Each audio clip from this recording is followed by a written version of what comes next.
what's going on, guys? It's your brother Solstice Beats, long time no see. In today's video, I'm going to be doing a beat breakdown as well as showing you guys a couple of new techniques that I've kind of been implementing in the last few beats that I've been making. So without further ado, guys, let's get into the video. Alright guys, so I got the beat loaded up and I made this a couple days ago, but I really like this beat and I kind of just wanted to break it down. I wasn't really able to film it because sometimes filming a beat when I'm in my workflow just really kind of slows down my workflow a lot. So I'm going to be doing a lot of beat breakdowns, as well as I'm still going to be doing some cook-up videos because I know those are probably more entertaining to watch, but sometimes it's just kind of tough to always film cook-up video because it really does kind of impede on my workflow. I'm going to just play some of the chops for you guys. So this is what the intro sounds like.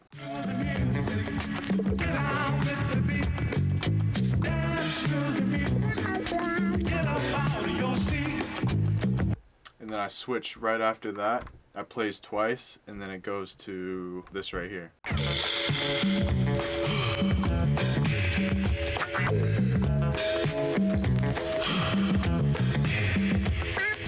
I just looped that a couple times, and then I just want to show you guys really quickly. I'm going to zoom in on the MPC right here, see if you guys can see it. There's a lot of glare. I'm trying to figure out how to fix that in my videos, so it doesn't really look like you guys can see it that well, but I have a Mother Ducker plugin loaded up right here, as well as a compressor to just kind of make the quieter parts kind of sound as loud as the loudest parts. And then I also put a Kill EQ, so then I can kind of automate that and use that to help with song structure. So then I went over to this track right here, and this is where my breaks are at. And I basically just time stretched the break to the sample. And what I usually do when I'm making a beat is I tap tempo to find the BPM of the sample, and then I time stretch the drums to the BPM of the sample, unless I want to, like, say, pitch it up a couple semitones. Then I would speed it up first and then time stretch the drums to the sample. So now I'm going to play what the drum break sounds like.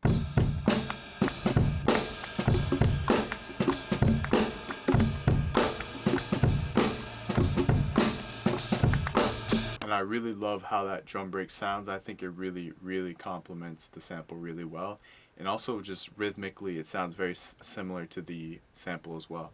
So what I did after that is I put a Mother Ducker input on this track right here. So then when I put the Mother Ducker on the sample, it sends the sample over to the drum break and the drum track. So basically I'm able to sidechain compress the sample to the drums to kind of add a little more pump to the beat, a little more bounce. So after that, that's pretty much everything I did except for the main output right here. So basically what I did on the main output was I just double stacked the MPC 60 emulator as well as the MPC 3000 just for a little more bounce, a little more kick, a little more character. And then I add the Air Lo-Fi plugin just to add a little more grit to the master signal. And I think that just really sounds really good. That's usually what I like to do if I think the beat is just sounding a little too clean. That's what I like to do. And sometimes if that's not enough, what I like to do is I just bounce that out into Ableton, and then I add the FabFilter saturator on top of that. Okay guys, with all that said and done, I'm just going to play the beat so you guys can hear what it sounds like, the finished product.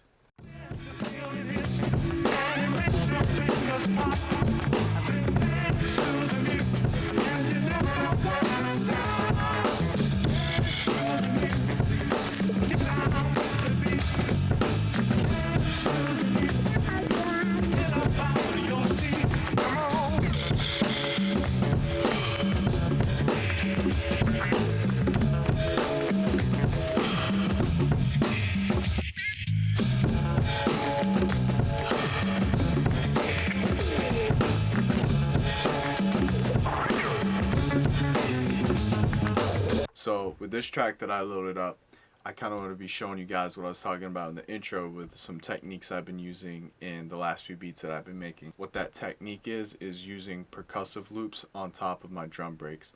So in every beat I have a drum break that I use chopped up, and I kind of rearrange it to make it match well with the beat.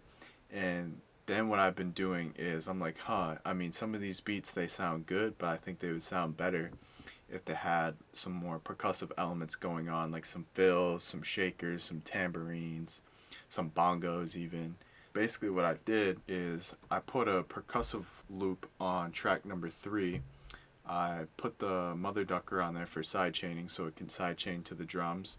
And then I put a kill EQ, I cut out the low end, I did just some basic EQ stuff, took out the low end, took out the low mids and stuff like that. I'm going to play the beat for you guys. I'm going to play it with the percussive loop and then without it so you guys can kind of tell a difference. And then I'm going to add a plugin on top of it called the Auto Pan Sync. And basically what it's going to do is it's going to pan the percussive loop to the left and right stereo image, meaning the left and right speaker, and it's going to alternate in between and give it the illusion of a little more dynamic width and space in the mix and the beat. And it's just a little more interesting because you're hearing these shakers alternating between your ears, especially if you have headphones on. I'm going to play the beat for you guys so you can hear what it sounds like.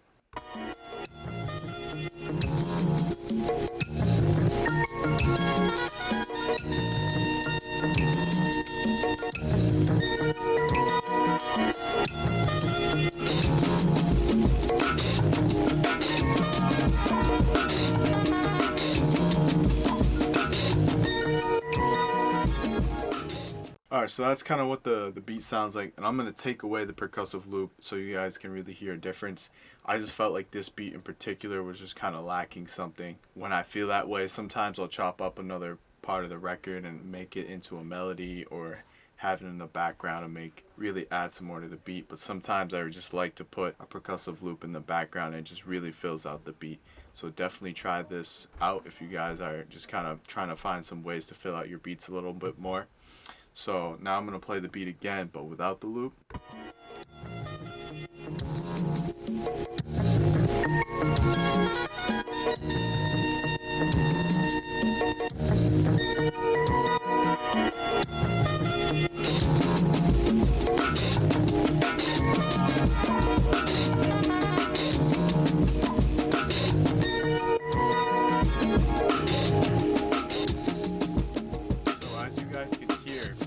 A lot more basic, a lot more simpler, and that could be like the feeling that you're going for, but me personally, I kind of like to fill it out a little bit more, and I just think it sounds better. So I'm going to keep playing the track, and I'm just going to A/B it, so that means I'm just going to mute it and unmute it so you guys can really feel and hear the difference.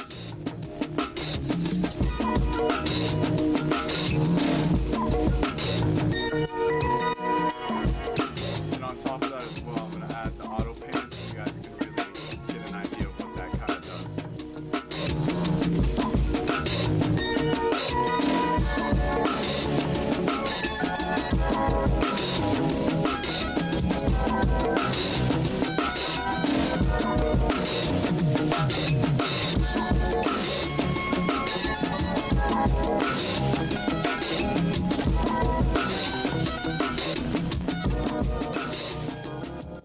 Alright guys, so that's enough of me playing the beat. I don't want to bore you guys.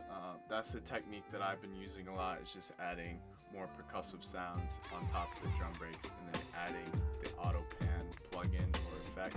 And you can use this on whatever you're working with, even if you guys are using like DAWs, DAWs. And what I like to make sure to do is just hit the sync, and you can kind of adjust how the auto pan reacts and works with this little rate button right here.